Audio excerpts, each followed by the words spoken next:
Hey, thanks for tuning in. In today's video, I'm going to showcase my most valuable free tools that I use for my personal investment style, which is to combine fundamental and technical stock analysis. If you are in either one of these camps, learning about the other side of the investing experience will offer some insights. For fundamental analysis, the best tool I've found and would be lost without is Seeking Alpha, which you've probably heard of, but stick around as I've discovered some less well-known use cases. Once you're able to overlook this intrusive advertisement for the premium subscription, you'll see Seeking Alpha gives you well-organized access to the most important fundamental metrics for up to 5 years, like revenue, net income, shares outstanding, and dividend payout ratios.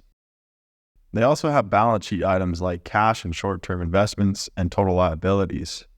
Some of the more unique features of Seeking Alpha, though, are their dividend growth rates, which they give for 3, 5, and 10-year periods.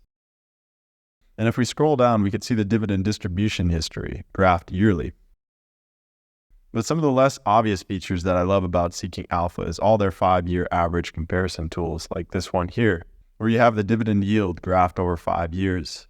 This is an incredible tool if you're a dividend investor and want to know if you're truly getting a good deal based on the historic yield. Another piece of gold that I've discovered is the 5-year average PE ratio, which you can easily compare to the current trailing 12-month PE ratio to determine the depth of value before buying a stock. Or you can use the charting feature to compare a company to its peers based on the PE ratio, again to get a good sense of comparative value. You can also visualize the PE trend over a given time period. Using this charting tool, you can also compare multiple companies based on a variety of metrics by exploring these tabs here.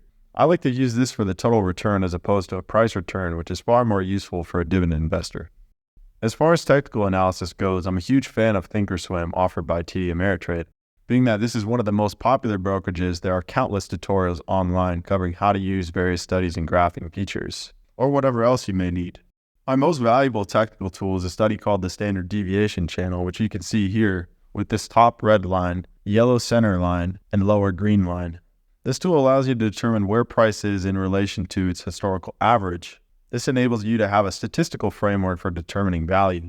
Additionally, the lower and upper standard deviation lines are often points where there will be significant price action, like here where XLE bounced off the upper standard deviation channel, or here where Pfizer is currently bouncing off the lower standard deviation channel.